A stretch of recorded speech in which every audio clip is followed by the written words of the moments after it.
Y lo que me preocupa es la redacción que tiene.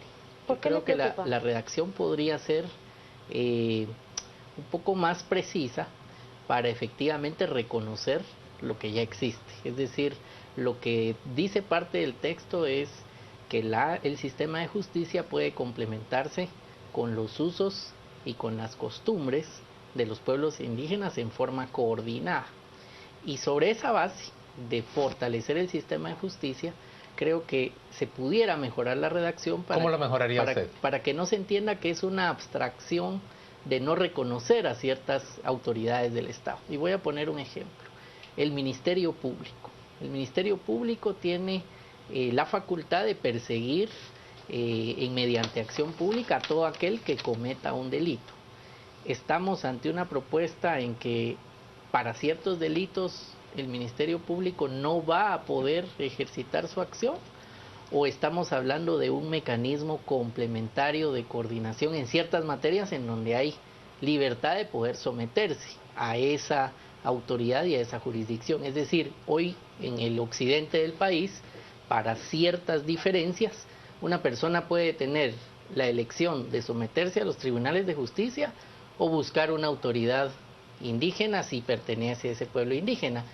Son materias de conocimiento que no necesariamente es para sancionar delitos.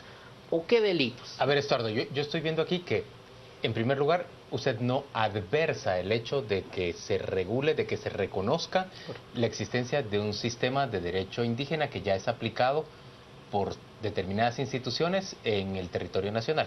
Sí, es de acuerdo. Lo que usted quiere es que se haga de una manera que quede totalmente claro que nadie va a poder abstraerse de la institucionalidad pública nacional. Así es, de ciertas, sobre todo, competencias importantes, como la tiene el día de hoy el Ministerio penal, Público. lo ha dicho. La acción pública penal. Ahora, Pero, que nos diga, licenciado Xu Claudia, si lo que está planteando Estuardo ¿me parece razonable, coherente? Es posible.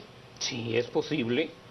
Yo creo que una de las tareas impostergables de quienes hacen legislación en este país y de lo que demanda la sociedad para que sea legítima, en materia de coordinación entre los dos sistemas, debe realmente construirse para garantizar la convivencia.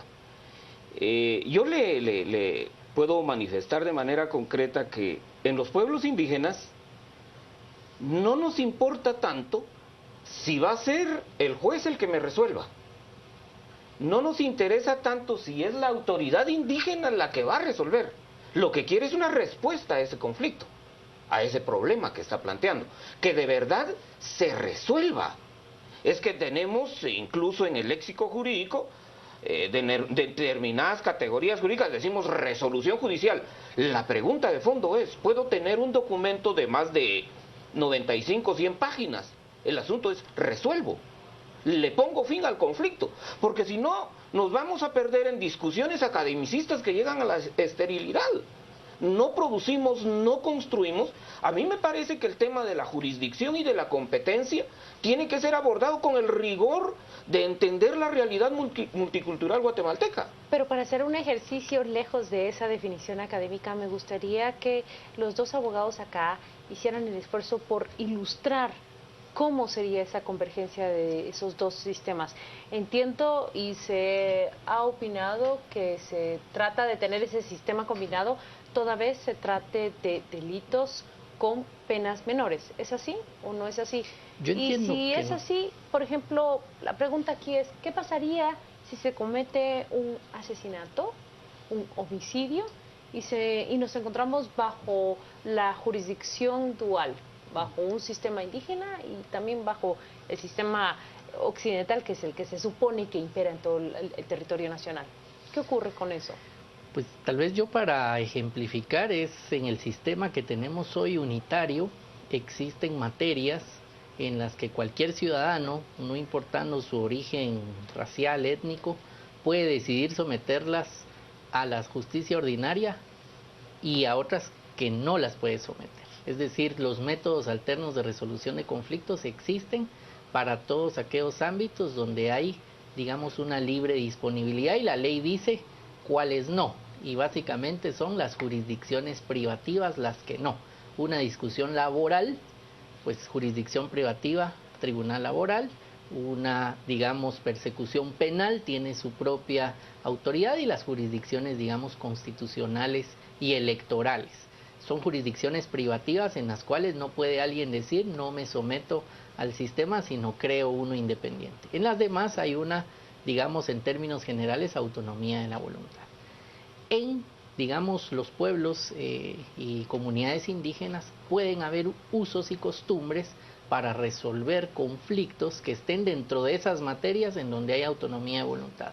Pero no podría darse, por ejemplo, que no reconozcan la jurisdicción privativa electoral, o que no reconozcan al Ministerio Público como el encargado de hacer la persecución penal. Lo que sí puede haber es un fortalecimiento en que los usos y costumbres que ya se están utilizando para donde hay una autonomía de voluntad, puedan voluntariamente las personas de esa comunidad y ese pueblo someterse.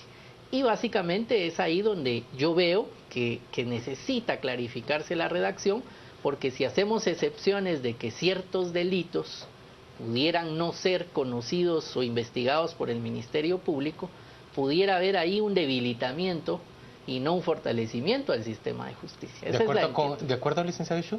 Sí, lo que no tendría que haber, y me parece aquí, es arbitrariedad, autoritarismo, abusivez, ilegalidad, inmoralidad. ¿De parte de quién? No,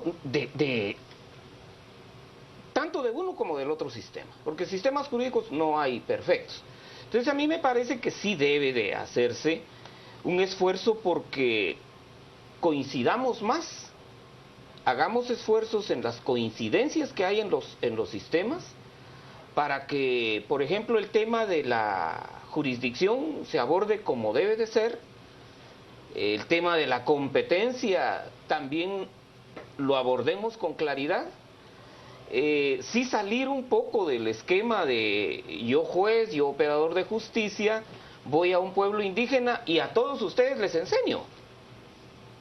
Les vengo a enseñar hasta dónde ustedes son capaces de resolver. ¿Por qué no en la coordinación, que me parecería a mí fundamental, empezamos a entender que las autoridades indígenas pueden resolver todos los conflictos?